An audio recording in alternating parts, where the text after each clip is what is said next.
Hola, mi nombre es Yamil Tapia y vamos a hablar sobre otro capítulo de transferencia de cantidad de movimiento. En este caso vamos a definir muy bien y entrar un poco más a detalle sobre el régimen laminar.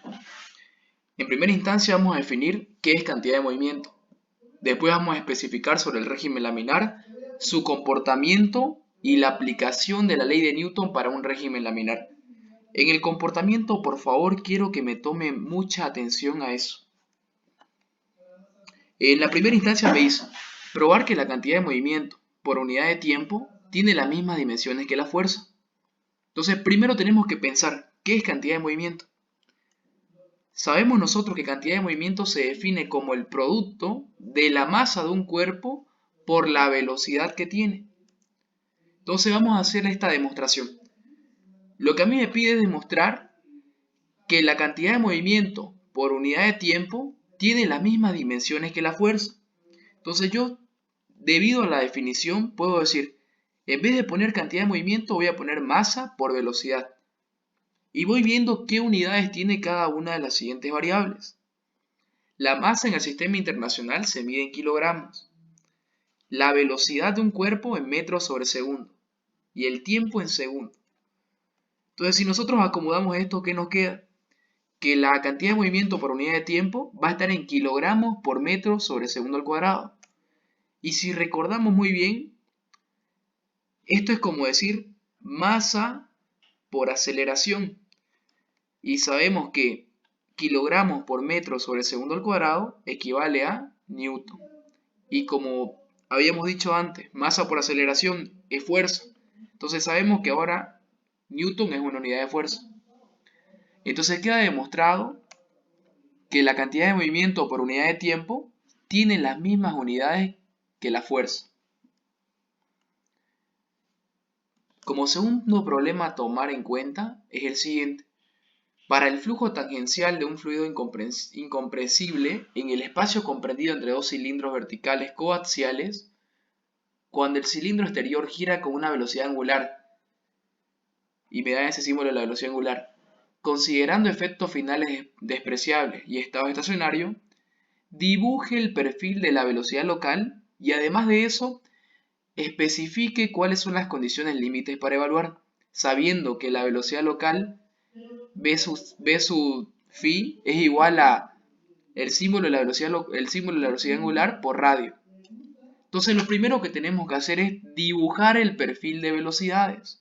Recordemos que la transferencia de cantidad de movimiento, cuando estamos hablando de un flujo laminar, se da lámina a lámina. Y además esta transferencia va a ir acompañando el movimiento. Déjenme mostrar la siguiente ilustración. Vamos a hacer un enfoque en un grupo de moléculas. Esto digamos que es un fluido. Las pinté de diferentes colores para que podamos diferenciar entre la primera fila de moléculas, la segunda, la tercera y la cuarta. Es como si hiciéramos una vista con un microscopio y podemos ver las moléculas interactuando. ¿Qué es lo que pasa? Digo que la placa superior se mueve. Vamos a ver un poco y entender un poco sobre lo que es el flujo laminar. Como su nombre lo dice, la transferencia de cantidad de movimiento se da lámina a lámina.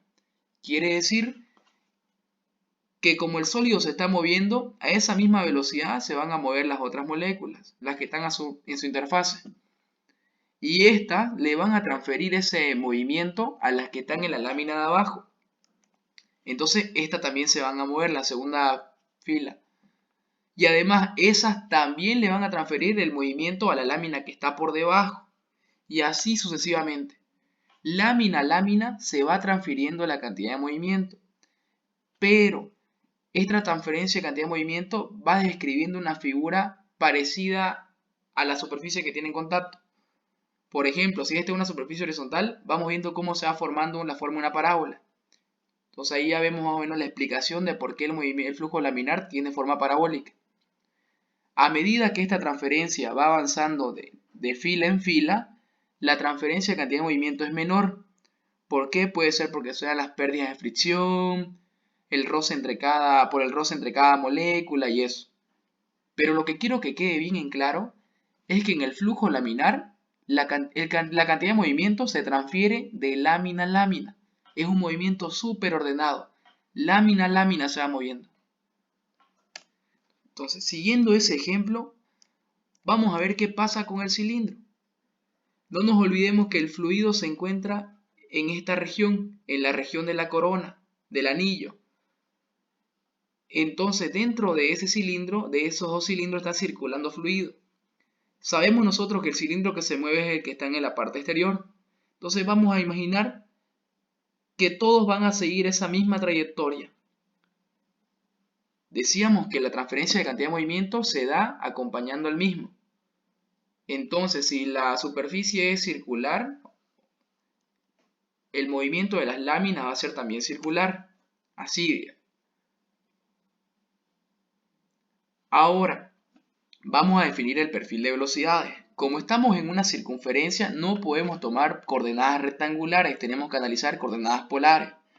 Entonces voy a hacer, digamos, como un corte a 45 grados para decir que ese va a ser mi nivel de referencia. Y voy viendo cómo se va transmitiendo la cantidad de movimiento lámina a lámina. Digamos, la que está moviéndose con el sólido va a tener la misma velocidad del sólido. En cambio, la lámina de abajo, la segunda, podríamos decirlo, va a tener un poco menos. La tercera, ni se diga, va a tener aún menos.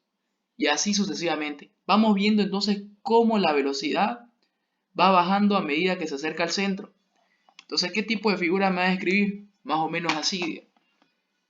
Va transmitiéndose lámina a lámina, acompañando al movimiento. Miren, tiene forma de circunferencia el movimiento. Pero lo vamos a representar de una forma más bonita, por así decirlo. Así. ¿Qué es lo que pasa? Decíamos nuestro nivel de referencia y vamos haciendo el perfil acompañando al movimiento. Como es un flujo laminar, el movimiento se va a transferir de lámina a lámina. Entonces va describiendo de esa forma. No nos olvidemos las condiciones. El radio interno de la circunferencia del centro es kappa por r y el radio de la circunferencia externa es r. Entonces nuestro perfil de velocidad ya está hecho. Sería esto. Como inciso B teníamos, ¿cuáles son las condiciones para evaluar cuáles son las condiciones límites para evaluar el siguiente fenómeno, o el siguiente movimiento? Entonces vamos a analizar las coordenadas, kappa r y r. Entonces, tenemos que analizar las condiciones de borde. Sabemos que la velocidad angular o la velocidad local en este caso va a estar en función del radio. Entonces, nosotros tenemos que ver, gracias a nuestro perfil de velocidades, la velocidad en este punto estamos viendo que es 0.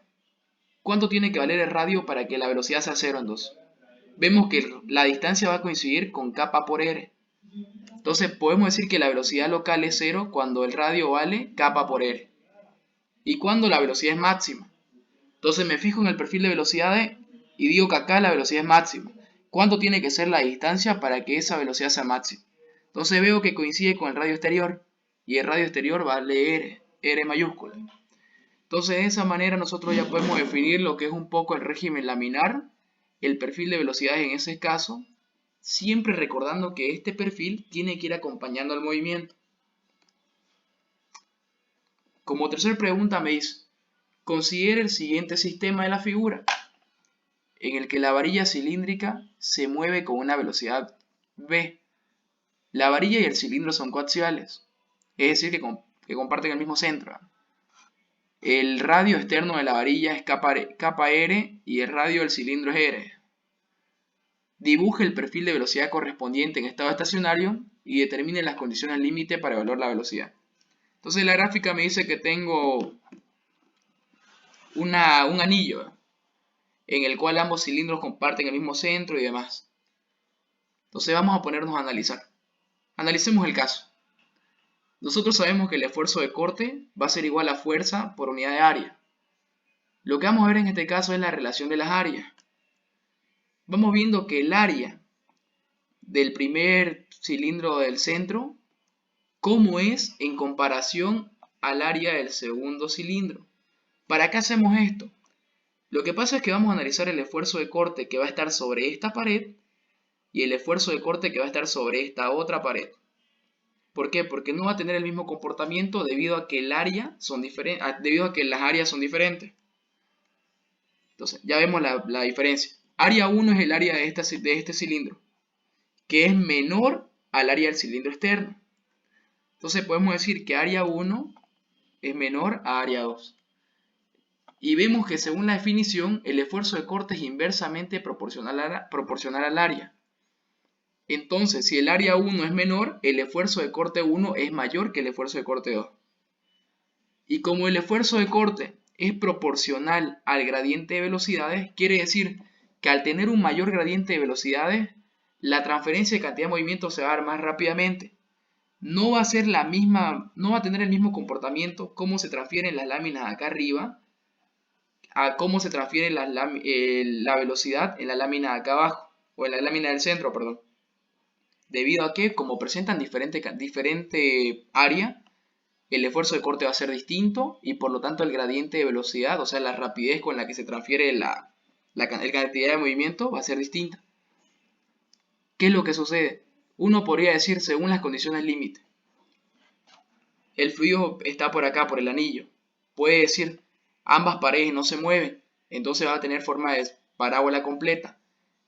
Idealmente estaría correcto, pero como estamos analizando ahorita y el área no es igual, digamos, el área del centro y tampoco es igual el área externo, entonces no puede ser, digamos, una parábola completamente simétrica, sino que debido a esta diferencia de área se forma una parábola asimétrica.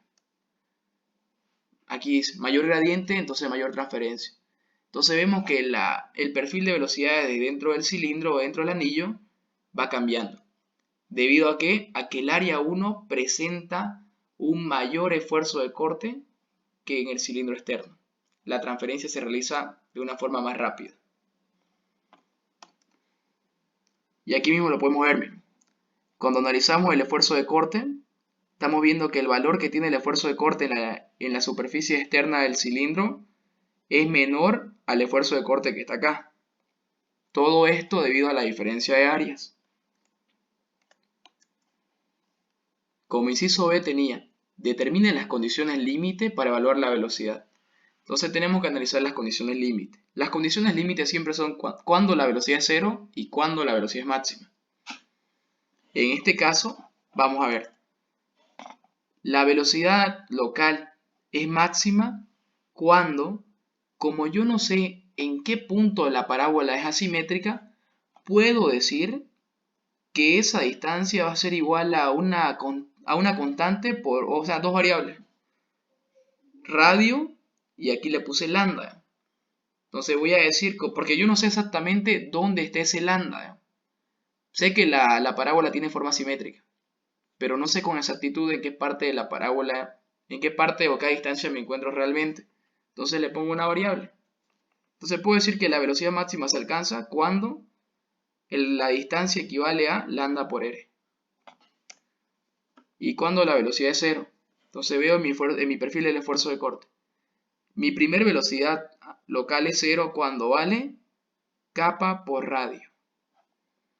Y el segundo punto donde la velocidad es cero es cuando r vale radio. Entonces ya vemos que tengo dos condiciones. Dos condiciones cuando la velocidad local es cero. Entonces aquí vamos a detenernos por hoy.